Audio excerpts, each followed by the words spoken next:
So the question therefore is how you go about actually changing also the way you innovate to capitalize on these trends and these changes, and how you go about actually also transforming the way you lead as well within your organization.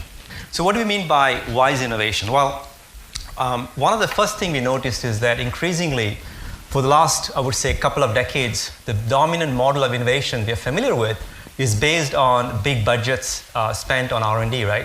Bigger is better used to be the kind of premise or assumption of many leaders, and you can see what that translates into is a kind of arms race among tech companies on who can invest or overinvest each other in R&D. But the same company, Booz, did a great study that they published in the magazine Strategy and Business that shows actually that there's no correlation between how much money you spend in R&D and how innovative you are, as measured by not your patents, which I think everybody loves measuring, but actually in terms of output, in terms of impact on revenue growth and market share. And so what they discovered is that actually that some of the companies that they rank as being the most innovative in terms of brand value, among other things, are not the ones who spend the most in R&D. Finally, I think this is something I want to close on, is that we technologists, we like to give pleasure to ourselves, and sometimes we like to think about doing well is the most important thing because we are sometimes publicly traded as a company. But increasingly, I would say that the innovators that I'm kind of increasingly admiring, and I see more and more in large companies and small, is the ones who are trying to innovate not only to do good, to do well, but also do good. So this means essentially innovation needs to have a purpose, a higher purpose. And Prasad will delve into that much deeper. So I just want to close with this comment that from Einstein, any intelligent fool can make things bigger, more complex. It takes a touch of genius and a lot of courage to move in the opposite direction. Smart leaders seems to leverage their intelligence for self-interest and promotion of their vision and their worldview.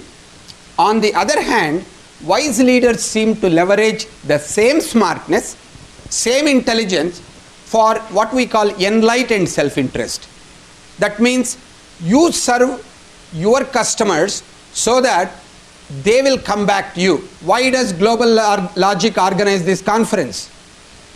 In some respects, by helping you, it helps them, right? So it's a kind of a way in which you can actually co-create the customer value, co-create the future together. By supporting somebody, they will support you back, and remember, that is the way of influence. Common good. Creating an ecosystem. How do you create an emotional experience? Do they all talk about what is in it for me? Or do they talk about, I'm excited about coming to work for this company because what I do makes a difference? Just recently, there has been a lot of research that said if you want employee productivity, if you want employee innovation, if you want employee engagement in organizations to become high, you need to create meaning for them. If you are not providing meaning, if you are not providing purpose, there is no passion. If there is no passion, their productivity drops by about 10 times. When you are wise, your vision and strategy work for you. When you are smart, it doesn't necessarily work.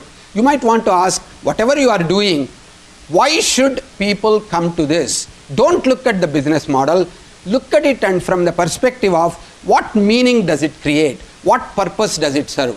How can we make wise decisions, take wise actions, and what are the implications of what we are doing into next level and next level? If we can do that, chances of our success will be more sustainable, and the value what we are creating multiplies by itself. So thank you very much.